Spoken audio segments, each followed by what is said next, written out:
ఏపీలో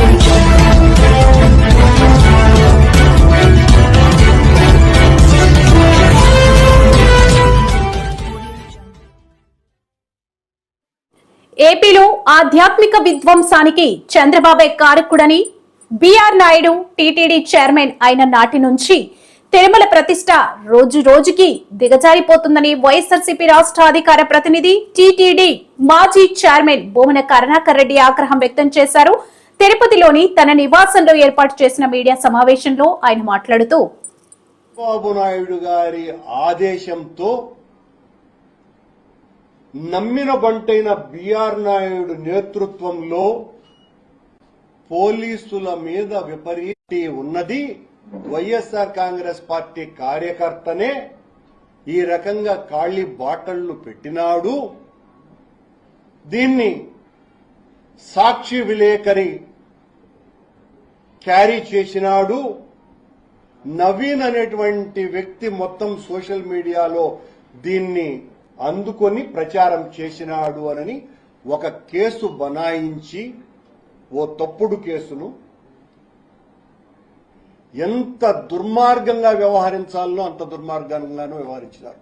నిన్న సాక్షాత్తు కేబినెట్ మీటింగులో ముఖ్యమంత్రి చంద్రబాబు నాయుడు గారే ఈ అంశాన్నెత్తి వైసీపీ వాళ్లు చూడు ఎలా చేస్తున్నారు అని ఆయన సమర్థించుకుంటూ ఆ సంఘటన మీద మా మీద బురద జల్లేటువంటి ప్రయత్నం చేయటం జరిగింది. దాన్ని ఆయనను మోసేటువంటి పత్రికలు ప్రముఖంగా వైసీపీ ఆధ్యాత్మిక విధ్వంసం అని ఈరోజు పతాక శీర్షికలో ఈనాడు పత్రిక కూడా రాయటం కూడా జరిగింది. సరే, కుక్క మూతి పిందెలన్నీ కూడా ఈ 2 రోజులుగా చాలా ఎక్కువ మాట్లాడుతున్నాయి. దీని వెనుక మేమే ఉన్నాం, కరుణాకర్ రెడ్డి కారకుడని ఈ బీఆర్ నాయుడు ముఠా అంతా కూడా విచ్చలవిడిగా వాళ్లకు నోటికి తోచిందంతా కూడా మాట్లాడడం జరిగింది. విధ్వంసం చేయడం వైసీపీ సిద్ధాంతం, అరాచకం సృష్టించడం జగన్ విధానమని దేవాదాయ శాఖ మంత్రి ఆనం రామనారాయణ రెడ్డి అన్నారు. ఈ మేరకు ఆయన మీడియాతో మాట్లాడారు. జగన్ చేసిన విధ్వంసం వల్లే రాష్ట్ర ప్రజలు బుద్ధి చెప్పారు. నీ అమాయకత్వాన్ని గుర్తించలేనంత అమాయకులు కాదు ఆంధ్రప్రదేశ్ రాష్ట్ర ప్రజలు. దారుణాతి దారుణంగా నీ 5 సంవత్సరాల పరిపాలన ఎంత దుర్మార్గంగా జరిగిందో ఒక్కసారి వెనక్కి తిరిగి చూస్తే ప్రతి ఒక్కరూ భయభ్రాంతులకు గురి కావాల్సిన సమయం. ఏది పెట్టినా ఉదాహరణకు రాష్ట్రంలో మాదక ద్రవ్యాలు పెరిగిపోయాయి, గంజాయి వాడకం పెరిగిపోయింది, యువత నిర్వీర్యమైపోతుంది, భవిష్యత్ తరాల్లో యువతకు ప్రాధాన్యత లేకుండా పోతుందని ఒకవైపు గగ్గోలు పెడితే తల్లిదండ్రులు, అనేక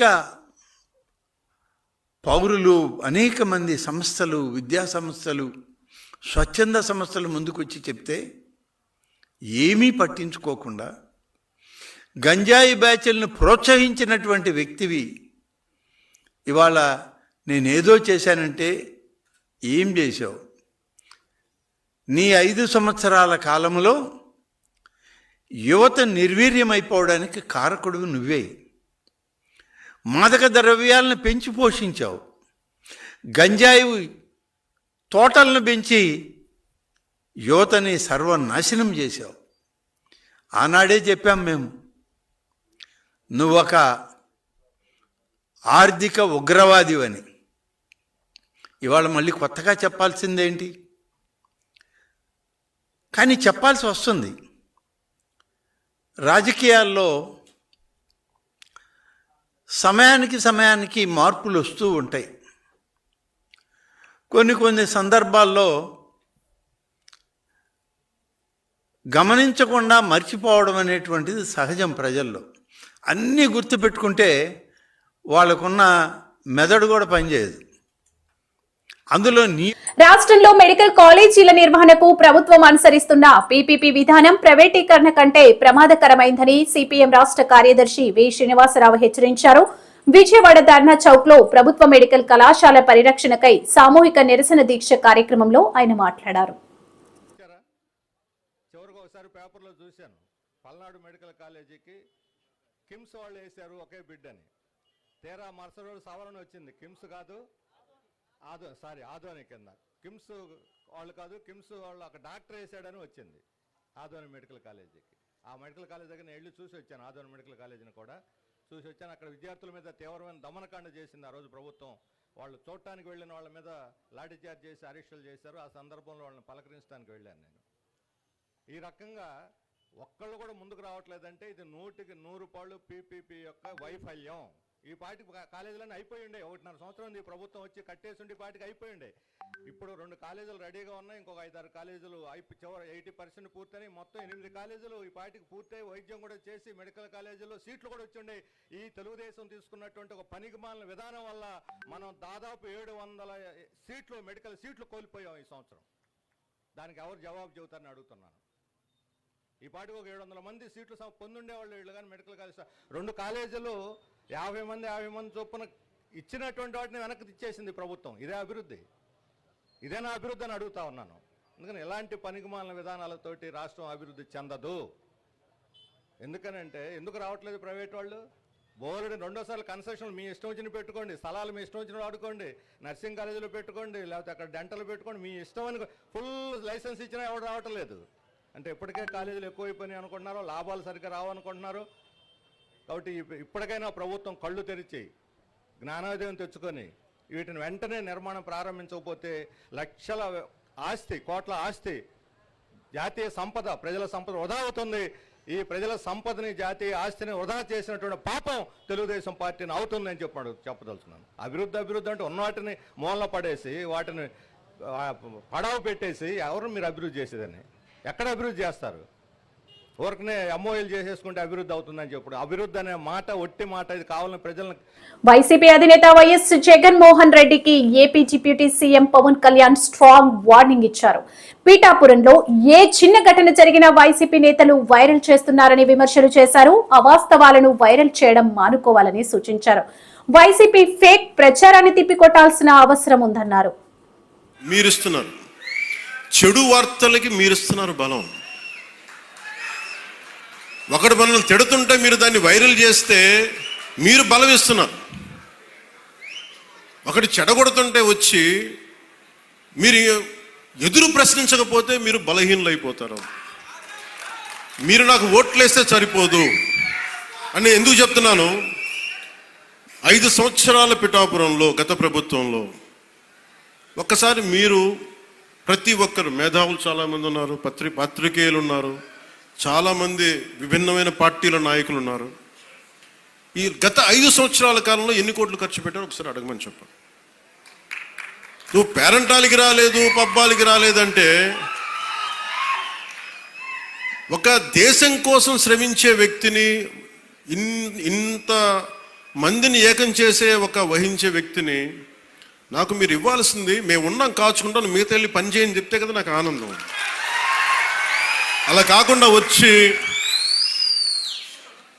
నేను వ్యవస్థని బలోపేతం చేయడానికి వచ్చాను. అంటే నా అవసరం లేని నిజమైన నాయకత్వం ఏంటి? నాయకుడు అవసరం లేకుండా పనులు జరిగిపోవాలి సింగపూర్ లాగా. అది కదా అభివృద్ధి అంటే. ఏ పని కావాలన్నా ఎమ్మెల్యే గారి ఇంటికి వెళ్తే కానీ పనులు అవ్వండి. అట్లా అంటే అది అభివృద్ధి కానట్టే కదా లెక్క. అంటే గత ప్రభుత్వంలో మీరు ఎంత ఖర్చు పెట్టారో ఒకసారి చూడండి. నేను గత ఏడాది 308 కోట్లతోటి పిఠాపురం అభివృద్ధికి మనం ఖర్చు పెట్టాం. మీరు చూడండి. అలాగే ఇప్పుడు 200, అది దాదాపు 60-70% పనులు అవుతున్నాయి, అయిపోయినాయి. ఇంకా 30% మిగిలినాయి. ప్రాబబ్లీ టార్గెట్ ఇచ్చింది మార్చికి అయిపోవాలి. ఇప్పుడు మనం 211 కోట్లతోటి అదనపు అభివృద్ధి కోసం మనం ముందుకు తీసుకెళ్తాం. అంటే ఇది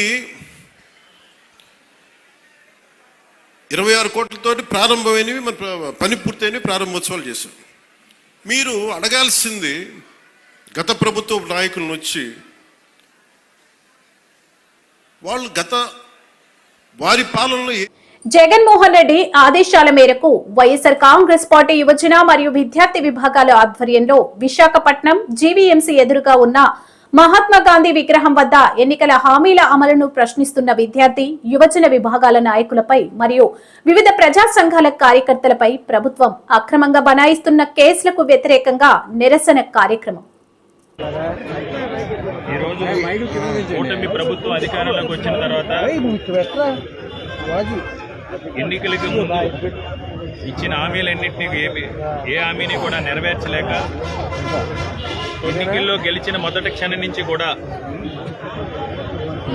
ముందుగా వైఎస్ఆర్ కాంగ్రెస్ పార్టీ శ్రేణులపై దాడులు చేయటం, మర్డర్లు చేయటం, హత్యాయత్నాలు చేయటం, ఈ విధంగా భయభ్రాంతులు గురి చేసి ఒక అరాచక పాలన సాగుతుండటంతో పాటు వారు అధికారంలోకి వచ్చిన తర్వాత ప్రజలు కానీ ఒక గౌరవప్రదమైన ప్రతిపక్ష పార్టీగా వైఎస్ఆర్ కాంగ్రెస్ పార్టీ కానీ వారికి ఒక సంవత్సర కాలం టైం ఇవ్వడం జరిగింది. సంవత్సర కాలం తర్వాత ఎన్నికలకు ముందు ఏదైతే అన్నిటికంటే కూడా ముఖ్యంగా ఈ రాష్ట్రంలో ఉన్న 40 లక్షల పైచీలకు నిరుద్యోగ యువతీ యువకులకి కూటమి ప్రభుత్వం అధికారంలోకి వచ్చిన వెంటనే 20 లక్షల ఉద్యోగాలు కల్పిస్తాం. 20 లక్షల ఉద్యోగాలు కల్పించే వరకు కూడా ప్రతి నెల ఆ నిరుద్యోగ యువతి యువకులకి 3,000 రూపాయలు నిరుద్యోగ వృత్తి ఇస్తామని ఆ రోజు చంద్రబాబు నాయుడు గారు కానీ, జనసేన అధ్యక్షుడిగా ఉన్న పవన్ కళ్యాణ్ గారు కానీ, అయితే బీజేపీ నాయకులు కానీ ఎన్నికల ప్రసంగాల్లో ఊదరగొట్టడం జరిగింది. అదేవిధంగా సూపర్ 6 సంబంధించి సూపర్ 7 అని ఏదైతే 2019 నుంచి 2024 ఎన్నికల వరకు వైఎస్ఆర్ కాంగ్రెస్ పార్టీ ప్రభుత్వ ఆధ్వర్యంలో జగన్మోహన్ రెడ్డి గారు ఏదైతే సంక్షేమ కార్యక్రమం అమలు చేశారో, జగన్మోహన్ రెడ్డి గారు చేసిన ఏ సంక్షేమ కార్యక్రమాన్ని కూడా మేము ఆపం. జగన్మోహన్ రెడ్డి గారు చేసిన మేలుని, మంచిని, ప్రతి సంక్షేమ కార్యక్రమాన్ని అమలు చేస్తూ అదనంగా ఈ సూపర్ డ్వాక్రాతో మహిళల ఆర్థిక ప్రగతికి బాటలు వేశామని ముఖ్యమంత్రి నారా చంద్రబాబు స్పష్టం చేశారు. గుంటూరు నగర శివారులో ఈ రోజు సరస్ మేళా 2026 అఖిల భారత డ్వాక్రా బజారును సీఎం చంద్రబాబు ప్రారంభించారు. అనంతరం సీఎం మాట్లాడుతూ సొంత కాళ్లపై ఆడబిడ్డలు నిలబడాలనే ఉద్దేశంతోనే డ్వాక్రా స్థాపించినట్లు తెలిపారు. గుంటూరుకు తీసుకొచ్చి గుంటూరులో కూడా ఇక్కడ ఆంధ్రప్రదేశ్ రాష్ట్రంలో మీలో ఒక చైతన్యం ఇవ్వడానికి ప్రయత్నం చేశాడు. సరస్సును మనం చూస్తే ఇది sale of articles of rural artisan society ఇక్కడ పెట్టినప్పుడు నేను చూశాను. మినీ ఇండియా జ్ఞాపకం వస్తూ ఉంది.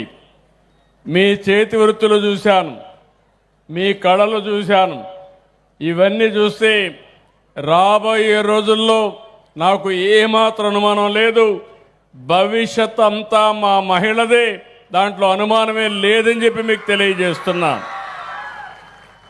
సాంప్రదాయ హస్తకళలు, హ్యాండ్లూమ్స్, స్థానిక ఆహార ఉత్పత్తులు ఇవన్నీ కూడా బ్రాండింగ్ ఇవ్వాలనే ఉద్దేశంతోనే ఈ సంస్థ సదుపాయాన్ని కల్పిస్తూ ఉంది.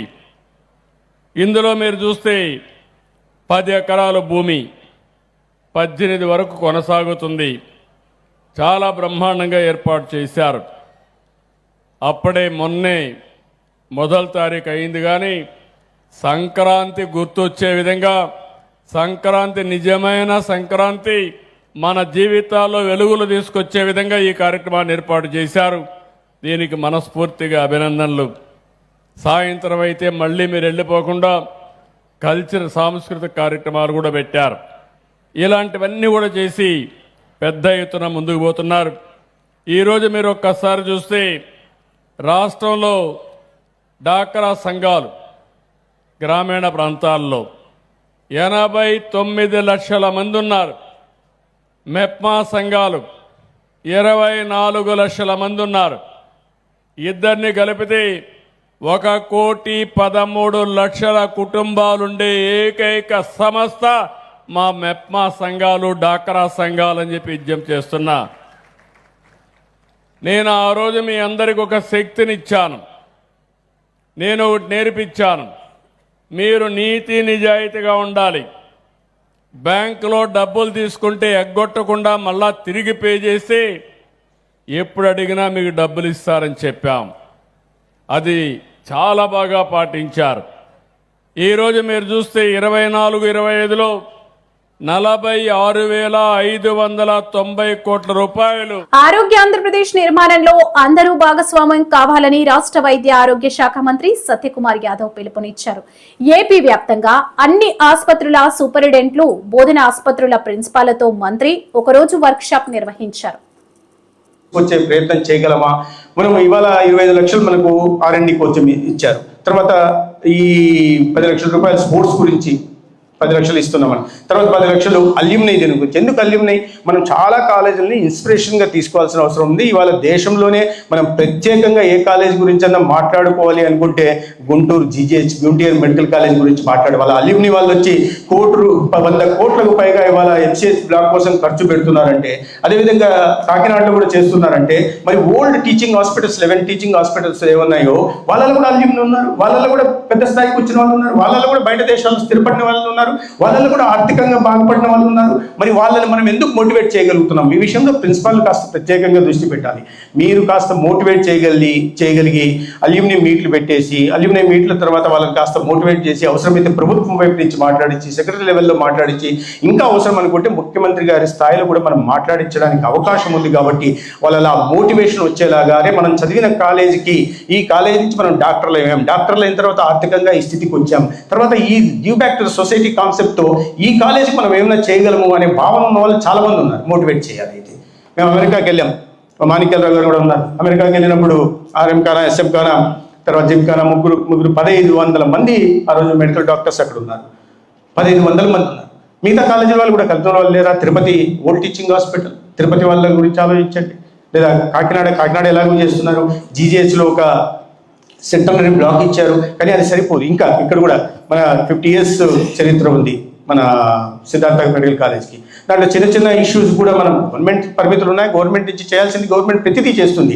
కానీ అల్యూమినై ముందుకు రావడానికి సిద్ధంగా ఉన్నప్పుడు దాని మీద కాస్త ప్రిన్సిపాల్ దృష్టి పెట్టి ప్రత్యేకంగా ఆలోచించి అల్యూమినై మీట్లు పెట్టడం, తద్వారా వాళ్ళని మోటివేట్ చేయడం, ముందు ఆ డేటా తీసుకోవడం, ఎక్కడెక్కడ ఎవరెవరు ఏ స్థాయిలో ఉన్నారో వాళ్ళకి ఒక ఈమెయిల్స్ పంపడం, వాళ్ళ ముందు ఒక ఇంటరాక్షన్ డెవలప్ చేసుకోవడం, తర్వాత ఈ సందర్భంగా వాళ్ళు ఈ ప్రాంతాలకు వచ్చినప్పుడు వాళ్ళ హాస్పిటల్కి ఆహ్వానించిన తర్వాత స్టూడెంట్స్తో ఒక ఇంటరాక్టివ్ సెషన్ ఏర్పాటు చేయడం, ఇటువంటి ప్రొయాక్టివ్నెస్ కూడా నేను ప్రిన్సిపాల్స్ నుంచి భావిస్తున్నాను. అదేవిధంగా రీసెర్చ్ గురించి మనం ప్రత్యేకంగా మాట్లాడుతున్నాం. నేను 30 పాయింట్ యాక్షన్ ప్లాన్లో చాలా స్పష్టంగా చెప్పాం. ప్రతి హాస్పిటల్స్లో ఇంప్రూవ్మెంట్స్ ఉండాలా,